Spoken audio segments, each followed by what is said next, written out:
വാർത്തകൾ വായിക്കുന്നത് ടിൻഡു കുട്ടപ്പൻ. ഇന്നത്തെ പ്രധാന വാർത്തകൾ.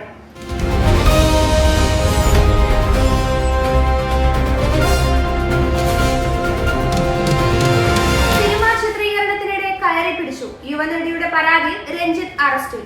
കൊച്ചി. യുവനടിയുടെ ലൈംഗികാതിക്രമ പരാതിയിൽ സംവിധായകൻ രഞ്ജിത്ത് അറസ്റ്റിൽ. സിനിമാ ലൊക്കേഷനിൽ വെച്ച് പീഡിപ്പിക്കാൻ ശ്രമിച്ചെന്ന നടിയുടെ പരാതിയെ തുടർന്നാണ് നടപടി. രഞ്ജിത്ത് പുതിയതായി സംവിധാനം ചെയ്യുന്ന സിനിമയിൽ അഭിനയിക്കുന്ന നടിയാണ് പരാതിക്കാരി. സിനിമാ ചിത്രീകരണത്തിനിടെ രഞ്ജിത്ത് കയറിപ്പിടിച്ചു എന്നാണ് പരാതി.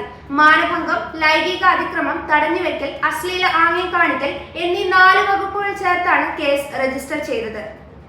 തൊടുപുഴ പോലീസ് സ്റ്റേഷനിൽ നിന്ന് കൊച്ചിയിൽ എത്തിച്ച രഞ്ജിത്തിനെ Ernakulam central police Ernakulam general ആശുപത്രിയിൽ എത്തിച്ചു. വൈദ്യപരിശോധന നടത്തി. ജി സുധാകരന്റെ മാറ്റം പെട്ടെന്നെടുത്ത തീരുമാനമല്ല. അമ്പലപ്പുഴയിൽ LDF-നെ തോൽപ്പിക്കും എന്നത് വ്യാമോഹം മാത്രമാണ്. മുഖ്യമന്ത്രി. ജി സുധാകരൻ പഴയ ആളല്ല, പുതിയ ആളാണെന്ന് തെളിയിക്കാനുള്ള ശ്രമങ്ങളാണ് ഇപ്പോൾ നടക്കുന്നതെന്ന് മുഖ്യമന്ത്രി പിണറായി വിജയൻ. പണ്ട് എതിർക്കേണ്ടി വന്ന കോൺഗ്രസിന്റെ കൂടെയാണ് അദ്ദേഹം. കോൺഗ്രസിനെ തൃപ്തിപ്പെടുത്തുകയാണ് ജി സുധാകരൻ. അദ്ദേഹം ഇനിയും ജീർണതയിലേക്ക് പോകും. ആലപ്പുഴയിൽ പാർട്ടിക്ക് വലിയ കരുത്തുള്ളത് ഒരാളെ ചാരിയല്ല, പാർട്ടിക്കൊപ്പമാണ് ആലപ്പുഴയിലെ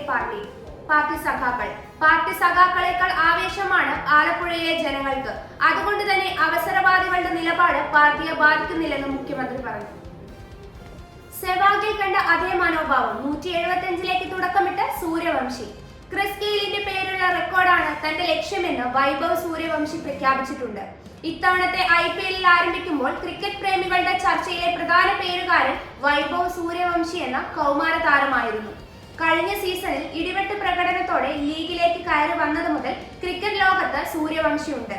അണ്ടർ-19 ലോകകപ്പിൽ ടൂർണമെന്റിലെ താരമായ ശേഷമാണ് IPL-ലെ തന്റെ 2ാം സീസണിലേക്ക് എത്തുന്നത്. സ്വർണ്ണവിലയിൽ വൻ വർധന. പവൻ 1.11 ലക്ഷം കടന്നു. എന്നിട്ടും പിന്നിട്ടത് 18 വർഷത്തിനിടയിലെ ഏറ്റവും തകർച്ചയുടെ മാസം. സ്വർണ്ണവില കേരളത്തിൽ ഇന്നു രാവിലെ രാജ്യാന്തര വിപണിയുടെ ചുവട് പിടിച്ച് വൻതോതിൽ കൂടി. ഗ്രാമിന് 180 രൂപ ഉയർന്ന് 13,885 രൂപയായി. 1,440 രൂപ വർദ്ധിച്ച് 1,11,080 രൂപയാണ് പവൻ വില. മാർച്ച് 20-ന് ശേഷം ആദ്യമായാണ് പവൻ വീണ്ടും 1.11 ലക്ഷം രൂപ ഭേദിച്ചത്. വീണ്ടും അസൂരികളുടെ കണ്ണീർ. തുടർച്ചയായ 3ാം തവണയും ലോകകപ്പിനില്ല. ഷൂട്ടൌട്ടിൽ ബോസ്നിയയോട് തോറ്റു. തുടർച്ചയായ 3ാം തവണയും ലോകകപ്പിന് യോഗ്യത നേടാനാവാതെ മുൻ ചാമ്പ്യന്മാരായ ഇറ്റലി യൂറോപ്യൻ യോഗ്യതാ റൗണ്ട് പ്ലേ ഓഫ് ഫൈനലിൽ ബോസ്നിയയ്ക്ക് മുന്നിൽ വീണതോടെയാണ് അസൂരികളുടെ സ്വപ്നങ്ങൾ വീണുടഞ്ഞത്.